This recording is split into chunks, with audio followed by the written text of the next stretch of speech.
जय श्री कृष्ण। आइए हम आज सुनते हैं महाराज पृथु की कहानी। श्रीमद् भागवत में मैत्रेय जी और विदुर जी का संवाद चल रहा है। उसी में मैत्रेय जी कहते हैं कि हे विदुर जी, ध्रुव जी के वंश में राजा अंग हुए। उसके बाद उनका पुत्र वेण राजा बना। वह निरंकुश था। उसने अपने आप को भगवान घोषित कर दिया। उसने मुनियों को आदेश दिया कि वे यज्ञ में देवताओं के बदले वेण के नाम की आहुतियां डालें।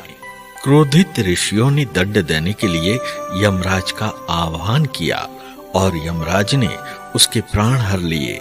वेण की माता सुनीति ने पुत्र मोह के कारण मृत शरीर का अंतिम संस्कार नहीं किया।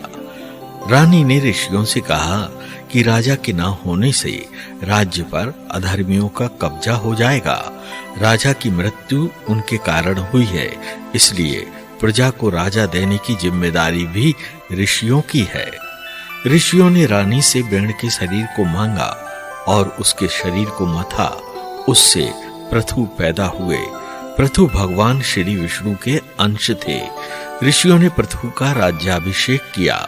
वेण के राजा बनने से अधर्मियों का पृथ्वी पर बोलबाला हो गया था, इसलिए सहमी पृथ्वी ने अपने उदर में सारा अन्न, औषधि और बहुमूल्य रत्न छिपा लिए थे। पृथु जब राजा बने तब पृथ्वी अन्नहीन हो चुकी थी। प्रजा भूखी मर रही थी। प्रजा ने राजा से भोजन की व्यवस्था करने की प्रार्थना की। क्रोध में पृथु ने धरती का नाश करने की ठानी और अपने धनुष पर दिव्य बाण चढ़ाए। धरती डरकर गाय का रूप धरकर भागी। राजा ने उस गौ का पीछा किया। भयभीत धरती ने कहा, मैं स्त्री हूं और अभी गौ रूप में हूं, इसलिए आप मुझे नष्ट ना करें।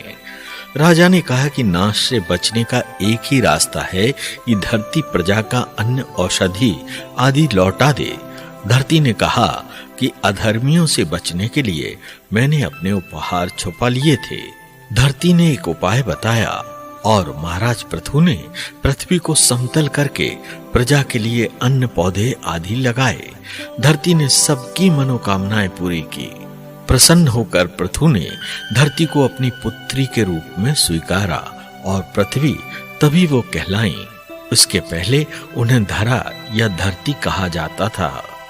महाराज पृथु ने 100 अश्वमेघ यज्ञ करने का संकल्प लिया। जब 99 यज्ञ पूरे हुए तो इंद्र को भय हुआ कि कहीं 100वें यज्ञ के बाद पृथु इंद्र की पदवी ना प्राप्त कर लें। यज्ञ को रोकने के लिए इंद्र साधु का वेश धरकर यज्ञ का अश्व चुरा ले गए। अत्रि ऋषि ने इंद्र को भागते हुए देख लिया। पृथु के पुत्र ने अश्व के चोर का पीछा करके पकड़ लिया, लेकिन इंद्र ने साधु का वेश बनाया था, इसलिए पृथु पुत्र ने उससे अश्व नहीं छीना। अत्रि ने बताया कि वह साधु नहीं बल्कि इंद्र है, तो वह उन्हें पकड़ने गया। इंद्र भय से अश्व छोड़कर भाग गए। अश्व को लाकर घुड़साल में बांधा गया। इंद्र फिर से अश्व चुरा ले गए। पृथु पुत्र कई बार इंद्र से अश्व छीनकर लाया, इसलिए उसका नाम विजितश्व हुआ। पृथु को इंद्र की करतूत का पता चला तो दंड देने के लिए उन्होंने अस्त्र उठा लिए। अत्रि मुनि ने समझाया कि अश्वमेघ का व्रत लेने के बाद किसी का वध नहीं कर सकते। अत्रि ने कहा कि इंद्र की करतूत का दंड देने के लिए कहीं जाने की जरूरत नहीं।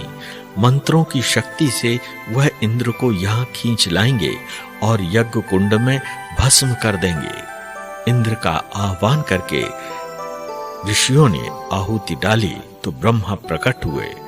उन्होंने पृथु से कहा कि इंद्र आप ही की तरह नारायण का अंश है, इसलिए उसका नाश करना उचित नहीं होगा।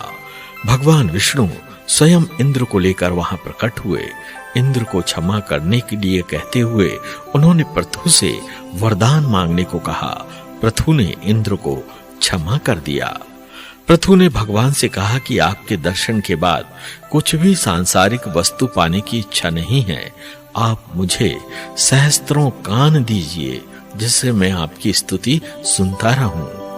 पृथु ने अपना राज्य विजितश्व को सौंपा और पत्नी के संग वन को चले गए। समय आने पर उन्होंने शरीर त्यागा और पृथु के पुत्र विजितश्व ने लंबे समय तक राज्य किया। तो आप हमारे चैनल पर यदि आए हैं तो इसे सब्सक्राइब कीजिए, लाइक कीजिए और शेयर कीजिए। जय श्री कृष्ण।